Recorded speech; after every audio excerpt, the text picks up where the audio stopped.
మనందరం కూడా ప్రతినిత్యము అమ్మవారికి అమ్మవారు పైన కూర్చొని ఈ యొక్క పూజలని అందుకుంటూ మిమ్మల్ని చూస్తున్నారు. జగదంబ విశ్వభావని మాతకి మాతా మహారాజ్కి జగదంబ విశ్వభావని మాతకి. ఇప్పుడు కుంకుమార్చన చేసిన వారందరూ కూడా నక్షత్ర పుష్పాలు అమ్మవారి దగ్గర వేసి నమస్కారం చేసుకోండి.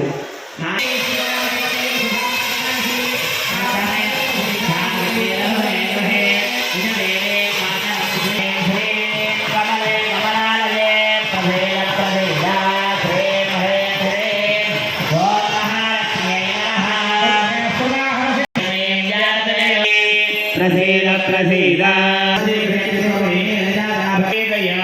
ఓం ప్రాణ స్వాహ